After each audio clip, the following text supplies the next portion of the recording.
राम मंदिर चढ़ावा चोरी मामले में जहां पहले चंपत राय और अनिल मिश्रा का इस्तीफा स्वीकार कर लिया जाता है, तो वहीं दूसरी तरफ माना जा रहा था कि ये मामला अब यहीं थम जाएगा, क्योंकि जो गुनहगार हैं उन्होंने खुद अपना इस्तीफा पेश किया और मंजूर हो जाता है।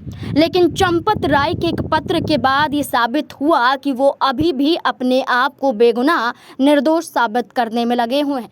विपक्ष लगातार कह रहा है कि चंपत राय को इसकी जानकारी ना हो, ऐसा हो ही नहीं सकता है। तो वहीं चंपत राय अपनी सफाई में पेश करते हैं कि वो दोषी नहीं है, उन्हें कुछ भी मालूम नहीं है, बल्कि सीसीटीवी उनके ज़रिए ही लगाए गए थे और उनके ज़रिए निगरानी भी कई अधिकारी कर रहे थे। लेकिन अब इस मामले में जहां चंपत राय को साइड कर दिया जाए, तो वहीं दूसरी तरफ अनिल मिश्रा पर बड़ी गाज गिरती हुई नजर आ रही है, क्योंकि एसआईटी की टीम ने जांच की और जांच में कई बड़े सबूत मिले और इसी सबूत के आधार पर माना जा रहा है कि अनिल मिश्रा के खिलाफ एक बड़ा एक्शन लिया जा सकता है।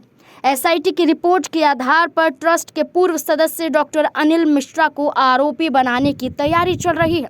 जांच टीम को उनके खिलाफ कई पुख्ता सबूत मिले हैं, जबकि चंपत राय ने इस मामले पर फिलहाल मौन धारण कर लिया है और कहा है कि जांच टीम की फाइनल रिपोर्ट सामने आने के बाद वे इस मामले में क्रमवार तरीके से जवाब देंगे।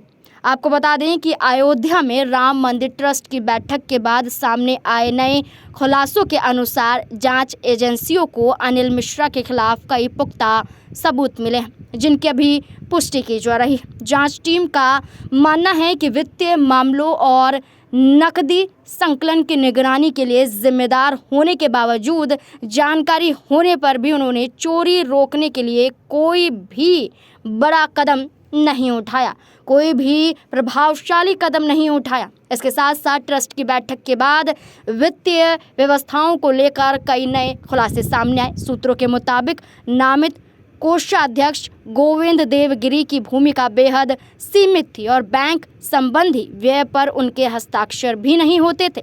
अधिकांश वक्त प्रवास पर रहने के कारण विधान पात्रों की गणना प्रक्रिया से भी पूरी तरह अपरिचित थे। ट्रस्ट की ट्रेजरी, खर्च और वित्तीय लेन देन का संचालन मुख्य रूप से चंपत राय देखते थे, जिनको अनिल मिश्रा क्रियान्वित करते थे और इसमें गोपाल राव की अहम भूमिका थी। एसआईटी की रिपोर्ट के अनुसार बैंक के तय नियमों में ट्रस्ट के प्रतिनिधि अनिल मिश्रा ही थे, जिन्होंने गणना कर्मियों की ड्रेस, बायोमेट्रिक सत्यापन और तलाशी जैसे कई कड़े सुरक्षा नियमों को कमज़ोर कर दिया था। इसी ढील के कारण परिसर में चोरी की आशंका बढ़ी। इसके अलावा पुलिस जांच में कई बैंक कर्मियों की कथित मिलीभगत के भी जो थे वो सबूत मिले, जिसके चलते 3 से 4 बैंक अधिकारियों और कर्मचारियों पर भी कार्यवाही करने की तैयारी चल रही है। इसके साथ साथ आपको बता दें कि पूरे वित्तीय विवाद और गंभीर आरोपों पर चंपत राय ने पहली बार अपना लिखित बयान जारी किया था।